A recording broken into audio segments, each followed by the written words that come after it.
Hello, beautiful souls, and welcome back to the podcast. I'm Katie, your host, spiritual guide, and mentor, and I support women on their healing and wellness journey, turning pain into power, and wounds into wisdom, and essentially returning home to your true essence. So, I'm really excited to share this podcast with you on honoring the sacred balance. And a very beautiful friend, dear sister of mine, requested this. And she asked about finding the balance in between. So for me, I always look at things from a masculine and a feminine aspect because life is about duality.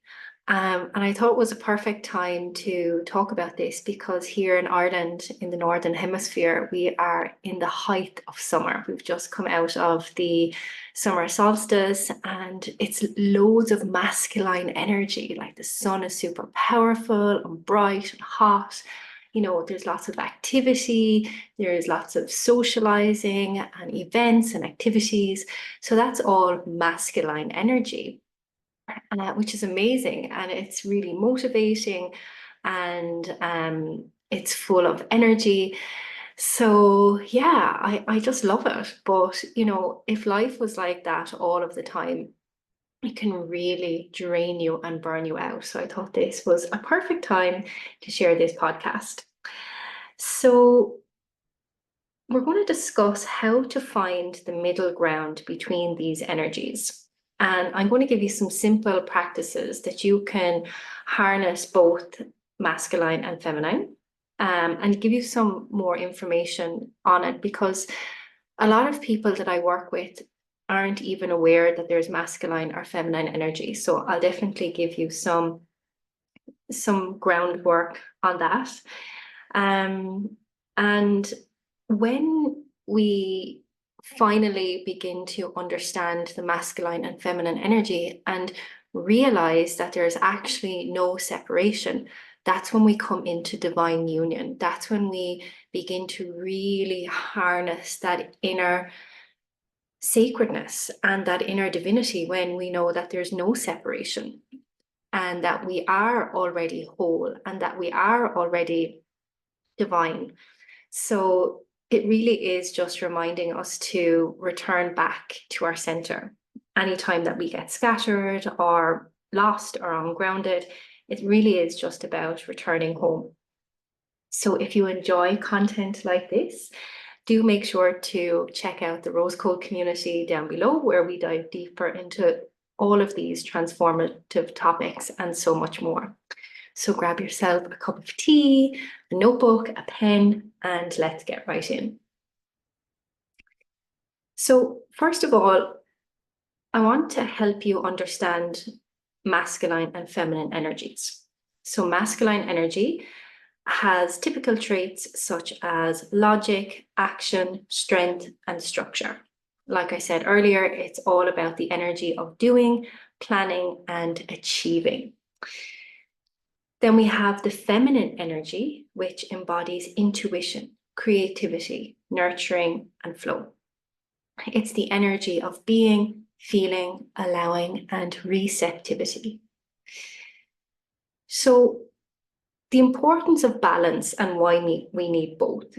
We need to harmonize and blend both these energies to create a balance so that we are both creative and productive, that we are emotionally intelligent, and that we are able to connect with our inner peace. So what happens then when there is too much or there is an imbalance in our masculine and our feminine energy? Now, I can put my hands up and say for most of my life, until I started to do this work, I was definitely in my masculine energy. And I still have to keep myself in check and, you know, come back to my center and come back to balance and harmony. And because it's very easy for me to be in my masculine, and I'm a woman. So it's not an a concept that if you're born into a male body, that you have predominantly masculine energy, or vice versa, if you're born in a feminine body, that you have more feminine energy. That's not the case. It is more of a way of being that this energy shows up, that these concepts show up. So maybe you'll be able to identify this within yourself when I share more about the imbalances. So an excess of masculine energy can lead to burnout, rigidity, and disconnection from emotions. So all about the doing, striving, pushing, not listening to the bodily cues, bypassing your emotions and things like that. That's an excess in the masculine. So it's very much about being in the head and not being in the body.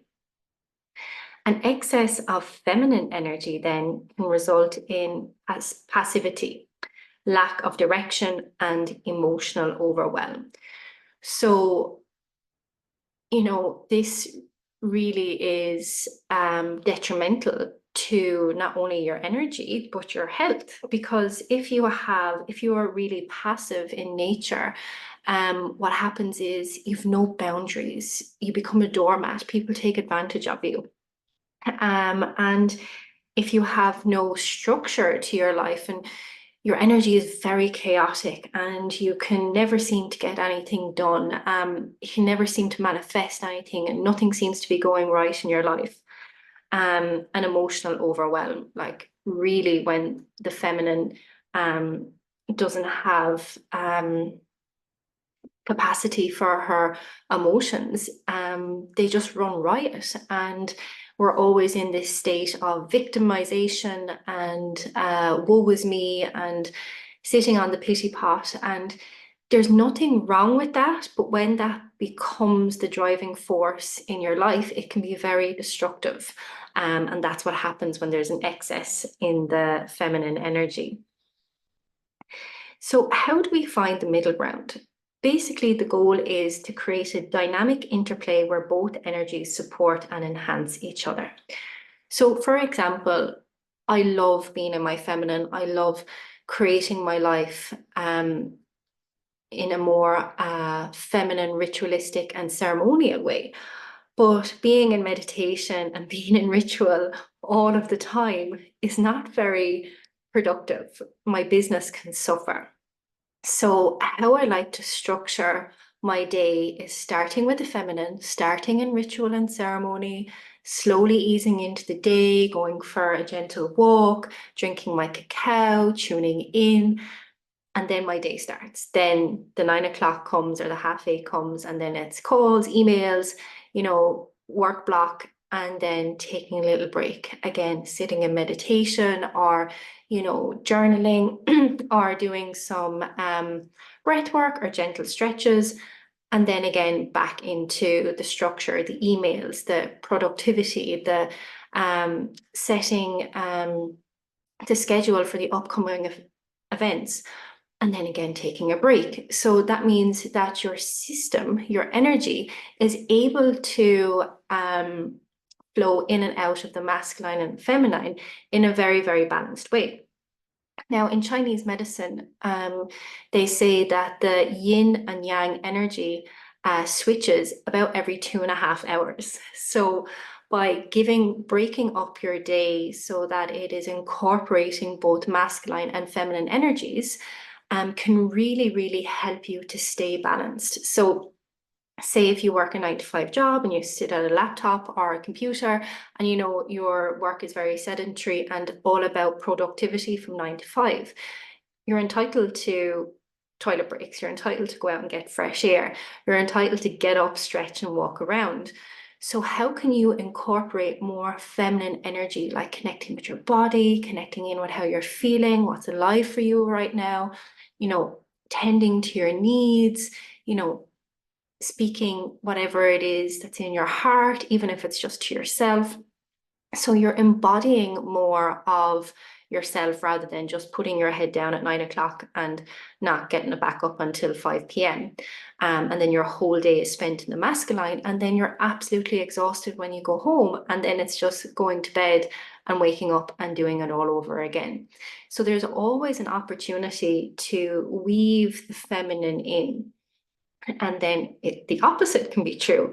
You can spend your whole day in the feminine, and flowing from this to that, the other thing, but you don't feel very financially stable because perhaps there's no income coming in, and you can't seem to save, or nothing seems to be manifesting or unfolding for you. So that's where you have to look at, say, okay, how can I put a plan in place to work towards these goals, or to work towards creating something? And that takes structure, that takes masculine energy. So let's look at some practices on how we can harness both the masculine and the feminine energies. So masculine practices, you could start your day with a clear, actionable plan. So say if you are very much used to and in your feminine, maybe switching up your day to start it in more of a masculine way.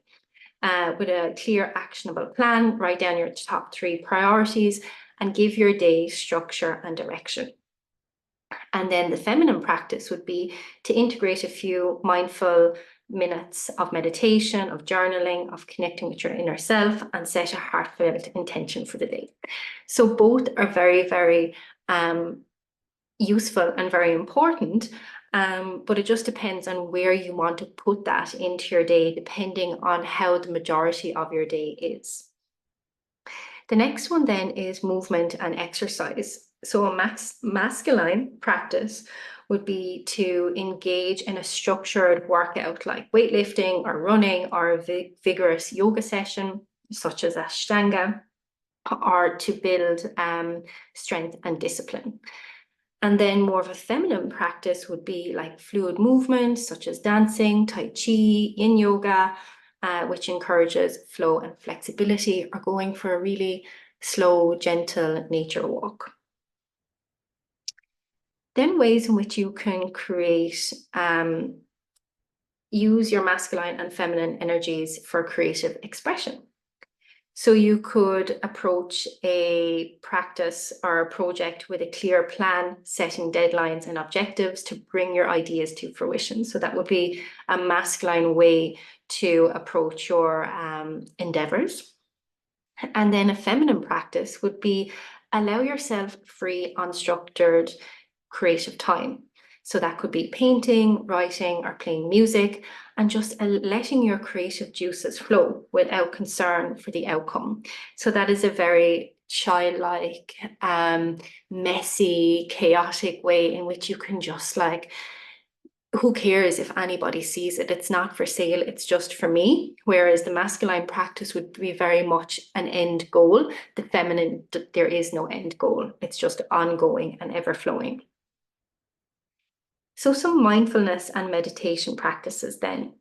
The masculine practice would be a focused meditation with techniques such as breath control, mantra repetition to enhance concentration and discipline.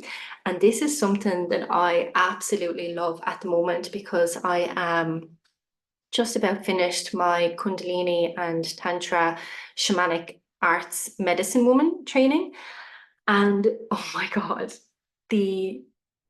it is really, really showing me how undisciplined I can be, and how unfocused I can be, because Kundalini, you just don't get a minute, because everything is like a mudra, a mantra, a movement, and you have to be on the ball.